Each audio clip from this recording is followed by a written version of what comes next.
Merhaba, Papatya'nın Örgü Dünyası YouTube kanalıma hoş geldiniz. Bugün sizlerle beraber bu çok şık parmaksız eldiven modelini çalışacağız. Yapımı oldukça kolay. Günde 2 çift örebilirsiniz ve sadece bir yumaktan 2 çift çıkarabilirsiniz. Evet arkadaşlar, şöyle çıkarıp da göstermek istiyorum. Birazdan ip bilgisini ve tığ bilgisini sizlerle paylaşacağım. Hemen şöyle göstermek istiyorum. Lastik bölümünden başlayarak devam ettiğimiz inanılmaz kolay bir model. Evet arkadaşlar, hemen size küçük bir hatırlatma yapmak istiyorum.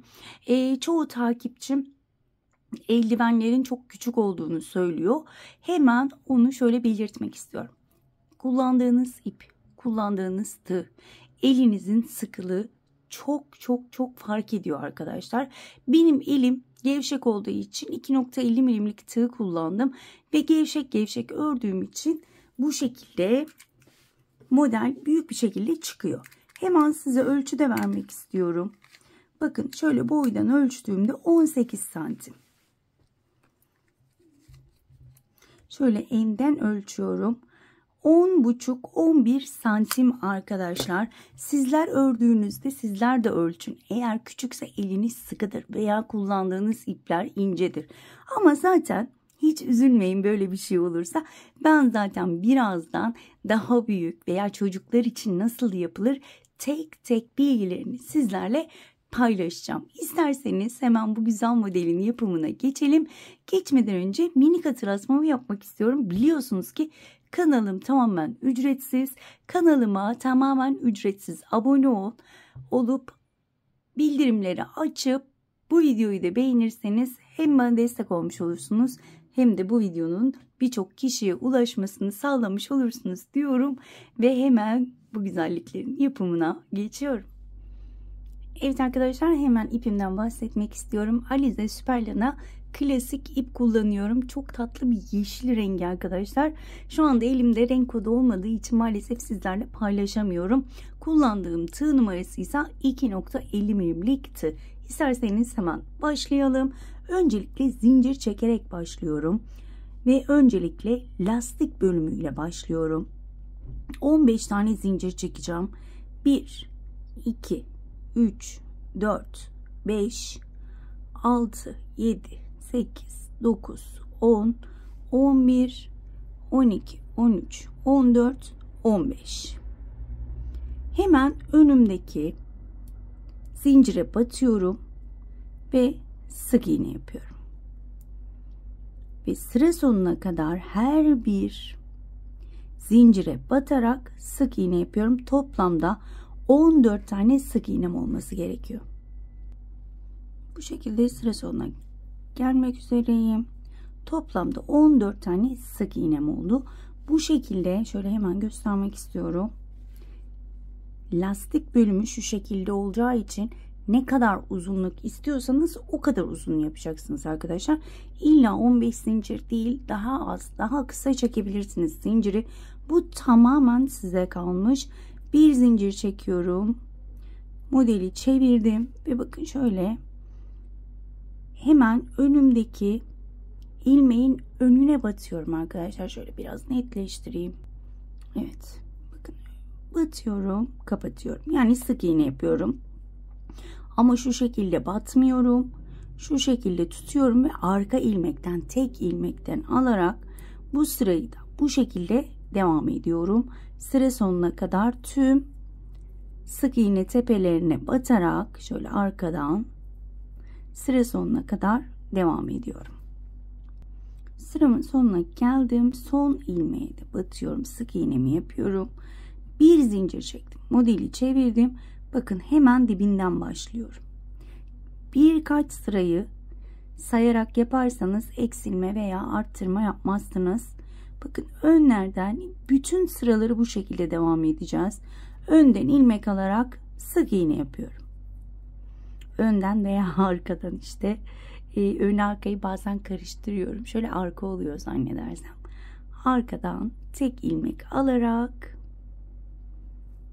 sık iğne yapıyorum sıra sonuna kadar. Evet, bu şekilde. Yine sıramın sonuna geldim. Son ilmeğimi atlamıyorum. bir zincir çektim, modeli çevirdim ve yine dibinden başlayarak sık iğnelerimi yapmaya devam ediyorum. Eminim ki anlaşıldı. Bu şekilde ne kadar öreceğiz derseniz, şöyle hemen çok videoyu uzatmak istemiyorum çünkü burası bu şekilde uzuyor. Bakın şu şekilde tuttuğumda ve şurada birleştiğinde örmeyi bırakacağım. Sıra vermiyorum.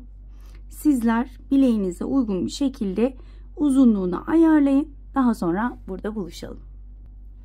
Evet arkadaşlar, ben istediğim uzunluğa gelene kadar ördüm. Hemen şöyle bakın, şu şekilde şurası birleşiyorsa ben çok bol olsun istemiyorum. Bakın şöyle şu şekilde birleşti, benim için yeterlidir. Sizler de birleştirdiğinizde eğer bileğinizi kavruyorsa tamamdır. Hemen benim ölçülerimi vermek istiyorum. Şöyle enine bakalım hemen. 6 santim. Şöyle ölçtüğümde 16,5 santim arkadaşlar. Sizler dediğim gibi bileğinize ayarlayabilirsiniz. Şimdi hemen şurayı birleştireceğim ben. Şu şekilde birleştirelim. Evet. Şöyle daha net görünsün. Bakın. Hemen şöyle öncelikle şuraya da batmak istiyorum, tam tepe noktasına. Şöyle ikisinin içinden ilmeği başlangıçta geçirdim. Evet, şu ilmek altta duracak ve bir şu ilmeğe batıyorum, bir bu ilmeğe batıp ilmeği içinden geçiriyorum. Elim biraz kremli olduğu için tığ elimden kayıyor, kusura bakmayın. Bakın şu ilmeklere şöyle batmıyorum da şöyle batıyorum ve ilmekleri içinden geçiriyorum. Bu şekilde sıra sonuna kadar devam edeceğim. Bir oradan ilmek, bir oradan ilmek alarak kapatıyorum ve buradaki ipim aşağıda kalıyor, yani üstte değil. Daha düzgün görünmesi amaçlı. Bakın bir buradan aldım, hemen karşıdan alıyorum ve içinden geçiriyorum. Bakın gördüğünüz gibi bu şekilde düzgün bir şekilde ilerliyor. Sıra sonuna kadar devam edip dönüyorum. Sıramın sonuna gelmek üzereyim. Yine son ilmeklere batıyorum ve son ilmeklerimi de kapatıyorum.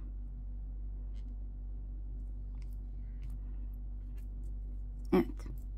Şöyle hemen göstermek istiyorum. Şöyle hangi tarafını isterseniz o tarafını düz taraf olarak çevirebilirsiniz.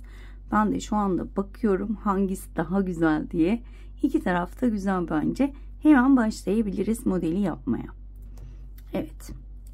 Şimdi burada 1, 2, 3 zincir çekiyorum ve hemen dibine batarak bir tane ikili trabzan yaptım. 2 zincir çekiyorum ve tekrar aynı yere batarak 2 tane ikili trabzan yapıyorum. Arada zincirim yok. Tığın başını doladım. Bakın hemen önümdeki boşluğa, bakın birinci boşluk, ikinci boşluğa batıyorum ve burada 2 tane ikili trabzan, 2 zincir, 2 tane ikili trabzan. Çok pardon. Bu sıra bu şekilde devam edecek. Arada zincir yok. Bakın şu çıkıntılı bölüm, şu iç bölüm, şurayı sayıyorum. 1, 2, şu çıkıntıyı saymıyorum. Çıkıntıları sayarsak 1, 2, 3, 4. yere batırıyorum. Ve bu şekilde devam ediyorum arkadaşlar. 2 tane ikili trabzan, 2 zincir, 2 tane ikili trabzan. Ben size bu şekilde gösteriyorum. Ama sizler daha genişletmek istiyorsanız, mesela ben şu şekilde bir boşluk atlayıp ikinci boşluğa modeli yapıyorum. Sizler bir boşluk atlayıp şuraya yapabilirsiniz. Bu eldivenle oynamak tamamen size kalmış. Bunları da böyle püf noktalarını da belirtmek istiyorum. Bu şekilde sıra sonuna kadar ben devam edeceğim. Evet arkadaşlar, ben sıra sonuma geldim. Öncelikle şöyle modellerimi saymak istiyorum. Birlikte 1, 2, 3, 4, 5, 6, 7, 8 tane. Ben elime göre yapıyorum. Çoğu videomda takipçilerim diyor ki biz yaptık minicik oldu. Çocuk eldiveni gibi oldu. Arkadaşlar eğer tığınız veya eliniz çok sıkıysa, tığınız küçükse benim verdiğim ölçülerle daha küçük olacaktır. Eğer eliniz sıkıysa daha büyük tığlar kullanın. Ya da şöyle hemen bir pratik bilgi vermek istiyorum. 8 tane model yaptım. 10 tane yapabilirsiniz. 12 tane, yani çift sayı olması gerekiyor. Onu da belirtmek istiyorum. Çift sayı yapacağız modellerimizi ne kadar büyük yapmak isterseniz. Çocuklara yapmak istiyorsanız 2'şer sayı eksiltiyoruz. Eminim ki anlaşıldı. Şöyle hemen sıramın sonuna geldim. Evet, burada bakın şurada birinci değil, ikinci trabzana battım. Kaydırmayla kapattım. 2 kez doluyorum ve bakın batacağım yer hemen şu 2 tane zincirin dibi. Şu şekilde. Bu şekilde battım. 3 trabzanımı yapıyorum. Tığın başını doladığım 2 zincirlik bölüme 2 tane ikili trabzan, 2 zincir, aynı bölüme 2 tane ikili trabzan. Tığın başını 2 kez doladım ve şimdi de bu şekilde batıyorum. Bakın bu şekilde batıp 3 trabzanımı yapıyorum ve ilk modelimizi yapmış olduk. Tekrar tığın başını 2 kez doladım. Bakın bu şekilde batıyorum. Üçlü trabzanımı yaptım. Hemen arkadaki 2 zincirlik bölüme 2 tane ikili trabzan, 2 zincir ve aynı bölüme 2 tane ikili trabzan. Tığın başını 2 kez doladım ve bu şekilde bakın yine 3 trabzanımı yapıyorum. Bir kez daha göstermek istiyorum. 2 kez doladım. Bakın şöyle tuttuğumda hemen şu ortadan tığımı çıkarıyorum. Şu şekilde ve üçlü trabzanımı yapıyorum. Hemen arkadaki 2 zincirlik bölüme 2 tane ikili trabzan, 2 zincir ve 2 tane ikili trabzan. Şöyle göstermek istiyorum. Modelim çok güzel bir şekilde ortaya çıktı. 2 kez doladım ve yine aynı şuradaki bölüme batıyorum ve üçlü trabzanımı yapıyorum. Hemen şöyle de göstermek istiyorum. Gayet çok şık oldu. Evet, sıra sonuna kadar devam edelim. Evet arkadaşlar, yine sıramın sonuna geldim. Şöyle baktığımızda bakın hemen şuraya batıyorum. Şöyle net miyiz? Evet. Kaydırmayla kapatıyorum. Başlangıçlar aynı şekilde. Burada bir zincir çekebiliriz, çekmeyebiliriz. 2 kez doladım. Bakın şu şekilde 3 trabzanımı yapıyorum. Daha sonra 2 tane ikili trabzan, 2 zincir. Başlangıçlar hep aynı. Başlangıç ve bitiş bu sıradan sonra hep aynı arkadaşlar.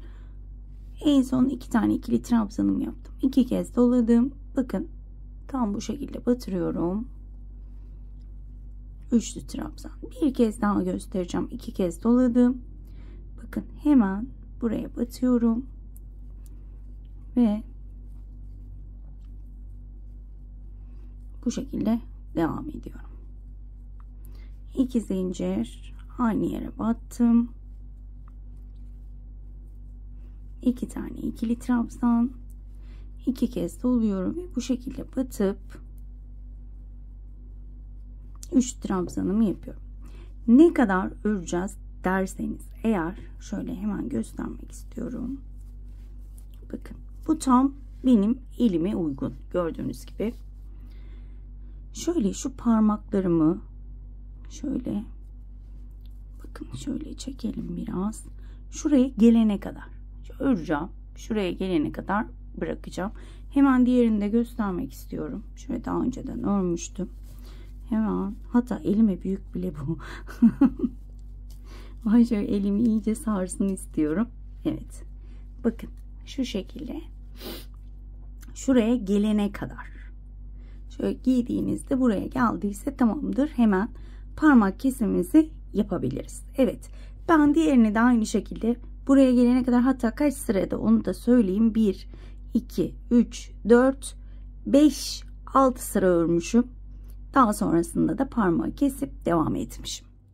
Evet arkadaşlar, sıramın sonuna geldim ve yine aynı şekilde sıramı kapatıyorum. Şöyle bir zincir çekerek hemen göstermek istedim. Az önce 6 sıra dedim ama yanlış bilgi verdim sanırım. Şöyle beraber sayalım. 1, 2, 3, 4, 5, 6. Şu sırayla beraber 7 sıra ördüm. Tabii ki bir de ölçü vermek istiyorum. 9 sıra arkadaşlar örmüşüz. Şimdi şöyle parmak kesimine, şöyle bizim birleşme yerimiz nerede, o yana gelsin istiyorum. Gördüğünüz gibi bulamıyorum. Ha, burasıymış. Evet. Bakın. Evet, burası yan bölümüne gelmesini istiyorum. O yüzden şöyle ben yine modelime devam edeceğim. İstediğiniz yerde ayırabilirsiniz. Ben şöyle birkaç tane model örüp hemen size parmak kesimini göstermek istiyorum. Şöyle birkaç tane model örüp hemen dönüyorum ben. Evet, ben şöyle 3 tane modelimi ördüm. 3 tane önde, 3 tane arkada kalacak. Ve parmak kesimlerimiz de 2 tane olacak. Şimdi bakın, burada en son modelimi yaptım. Burada hemen 2 kez doluyorum. 1 atladım. 2 model atladım.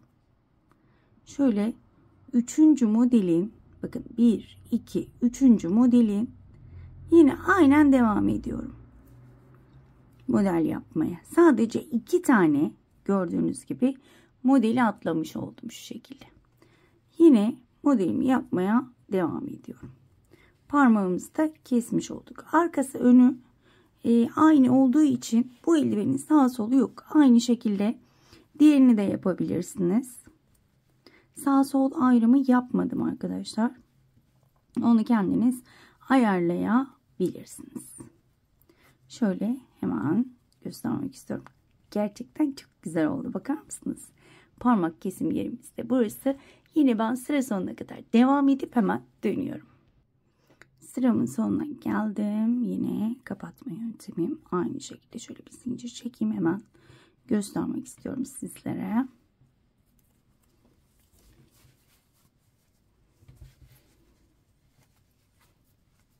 Gördüğünüz gibi gayet şık. Diğerinde kaç sıra örmüşüm? Şöyle bakıyorum hemen. 1, 2, 3, 4 sıra örmüşüm arkadaşlar. Birinci sırayı kapatma sırası ördük. 3 sıra daha öreceğiz. Aynı şekilde hemen şurayı tekrar göster. Aslında burayı göstermeme gerek yok. Aynı şekilde diğer tarafa geçeceğiz ama yine de şöyle 3 tane örüp şurada buluşalım. 3 modelimi ördüm. Burası aslında yine aynı ama dediğim gibi yeni öğrenen arkadaşlar şaşırabilir. Acaba başka bir yere mi batacaktık diye. Bakın 3. modeli bitirdikten sonra tığın başını 2 kez doluyorum. Yine karşı tarafa geçiyorum. Hemen üçlü trabzanımı yapıyorum. Ve modelimi tamamlıyorum bu şekilde. Çok da videoyu uzatmaya gerek yok. Evet. Bu şekilde dediğim gibi istediğiniz uzunlukta ayarlayabilirsiniz. Ben yine birkaç sıra örüp hemen dönüyorum.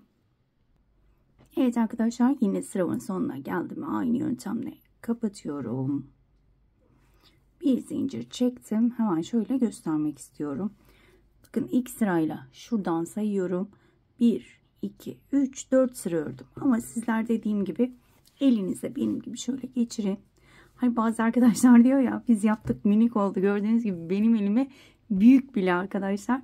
Maalesef benim elim küçük olduğu için ve size gösterme amaçlı kendi elime göre yaptığım için siz ördüğünüzde veya eliniz sıkıysa veya ipiniz daha inceyse kaçınılmaz küçük olması. O yüzden ölçülerle size veriyorum. Ve dediğim gibi büyütme yöntemlerini de başta anlattım ve son sırama geldim. Şöyle burada bir kıvrılma olmaması için bakın şuna da yaptım şu şekilde. Hemen bir sık iğne sırası yapacağım. Biz zincirimizi çekmiştik. Zaten şöyle iç tarafını çeviriyorum. Bakın. Bütün trabzanlarım önümde. Hemen şuradaki ilk trabzanın beline doluyorum. Sık iğne yapıyorum. Şöyle tek tek tüm trabzanların beline dolayarak sık iğne yapıyorum. Bakın hiç zincir falan görmüyorum. Hep trabzanların beline dolayarak devam ediyorum. Bakın şu üçlü trabzanları unutmuyorum. Onları da aynı şekilde devam ediyorum. Bakın burada onlar biraz gizleniyorlar. Onları bulun ve hemen sık iğnelerinizi yapmaya devam edin. Bu şekilde tüm sırayı devam edeceğim. Dediğim gibi üçlü trabzanları da aynı şekilde sık iğnemi yapıyorum. Bakın arkada oldukları için göremeyebilirsiniz. O yüzden üstüne basa basa söylüyorum. Hemen bakın arkada. Hemen onu da aynı şekilde sık iğne ile çerçeveliyorum. Şöyle tekrar önden gösteriyorum. Bakın daha dik ve artık kıvrılmayacaktır. Bu şekilde devam edip kapanış için burada olacağım. Evet, sıramın sonuna geldim. Bakın ilk yaptığım sık iğneye şu şekilde batıyorum. Kaydırmayla kapattım. Bir zincir çekiyorum ve eldivenimi bitiriyorum arkadaşlar. Gördüğünüz gibi inanılmaz kolay. Bir günde 2 çift, 3 çift yapabilirsiniz. Hediye olarak verebilirsiniz. Satabilirsiniz. Tamamen size kalmış. Biliyorsunuz ki ben hep hediye veriyorum. Satış yapmıyorum. Takipçilerim biliyorlar. Hep yaptıklarımı hediye veriyorum. Bir çekiliş yapıp sizlerle de paylaşmak istiyorum ama pek beceremiyorum o işi. Eğer yardımcı olacak bir arkadaş varsa bana çekiliş için tabii ki yardımını isterim. Çünkü çok beceremiyorum. Evde örgüler birikti ve sizlerle de gerçekten paylaşmak istiyorum ama maalesef dediğim gibi yapamıyorum. Bana destek olabilecek, yani yardımcı olabilecek bir arkadaş varsa tabii ki sizlerle paylaşırım. Hemen şöyle elime giyiyorum. Gördüğünüz gibi çok hoş ve çok şık bir eldiven elde etmiş olduk. Umarım beğenirsiniz. Umarım ayrıntılı bir şekilde anlatabilmişimdir. Umarım anlatımımdan memnun kalmışsınızdır. Ben gerçekten çok beğendim. Umarım sizler de beğenirsiniz. Evet arkadaşlar, hemen ipimi de göstermek istiyorum. Yarım yumakla başlamıştım. Şu kadar kaldı. Yani bir yumakla 2 çift yapabiliyoruz. Bunu da belirtmek istedim. Şöyle göstermek istiyorum. Tabii ki benim boyutlarımda daha büyük eldivenlerde 4 tane yapamayabilirsiniz. Evet arkadaşlar, bugünlük de bir videonun sonuna geldik. Umarım ayrıntılı bir şekilde anlatabilmişimdir. Umarım anlatımımdan memnun kalmışsınızdır. Bir dahaki modellerde görüşmek dileğiyle. Kendinize çok iyi bakın. Hoşça kalın.